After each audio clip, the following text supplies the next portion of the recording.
Online സൈറ്റിൽ നിരവധി ആരാധകരുള്ള നോവലിസ്റ്റാണ് കട്ടപ്പന ഇരട്ടക്കൊലപാതകത്തിലെ ഒന്നാം പ്രതി നിതീഷ്.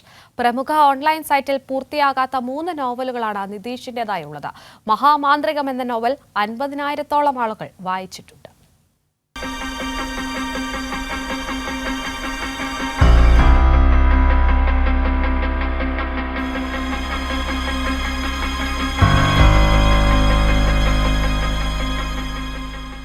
കട്ടപ്പന ഇരട്ടക്കൊലപാതക കേസിലെ ഒന്നാം പ്രതി നിതീഷ് 3 നോവലുകളാണ് പ്രമുഖ ഓൺലൈൻ സൈറ്റിൽ തുടങ്ങിവച്ചത്. മഹാമാന്ത്രികം 6 അധ്യായങ്ങളും ചൈത്രഗ്രാമം 7 അധ്യായങ്ങളും പ്രണയാർദ്രദാഹം 2 അധ്യായങ്ങളുമാണ് പൂർത്തീകരിച്ചിരിക്കുന്നത്.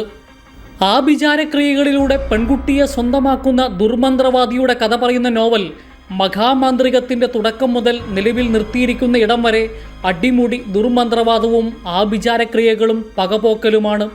2018 6 അധ്യായങ്ങൾ മാത്രം എഴുതി തുടരും എന്ന് സൂചിപ്പിച്ച് അവസാനിപ്പിച്ച നോവലിന് നിരവധി ആരാധകരാണ് ഉണ്ടായിരുന്നത്.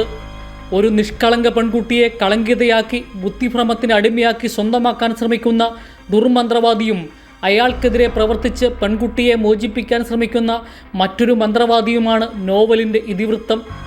മന്ത്രവാദത്തിലൂടെ ചുടലരക്ഷസിനെ വിളിച്ചു വരുത്തുന്നതും താന്ത്രിക വിദ്യകളുമെല്ലാം നോവലിൽ പ്രതിപാദിച്ചിട്ടുണ്ട്. നിതീഷ് PR എന്ന തൂലികാനാമത്തിൽ ഓൺലൈൻ സൈറ്റിൽ എഴുതി പ്രസിദ്ധീകരിച്ച നോവൽ 1,00,000-ഓളം ആളുകൾ വായിച്ചിട്ടുണ്ട്. ഫോളോവേഴ്സ് മാത്രം 2,200-ഓളം പേരുണ്ട്. ബാക്കി കഥ അന്വേഷിച്ചും എഴുത്തുകാരനെ അഭിനന്ദിച്ചും നിരവധി വായനക്കാരാണ് കമൻറ്റ് ചെയ്തിരിക്കുന്നത്.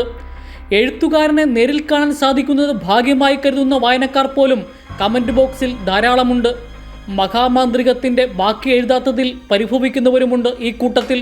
എഴുതി അവസാനിപ്പിക്കാത്ത നോവലുകൾ ബാക്കിയാക്കി കഴിയുമ്പോഴാണ് മണ്ണോട് ചേർന്നെന്ന് കരുതിയിരുന്ന ക്രൂരകൃത്യങ്ങൾ ഒരു മോഷണത്തിലൂടെ പുറം ലോകമറിഞ്ഞത്.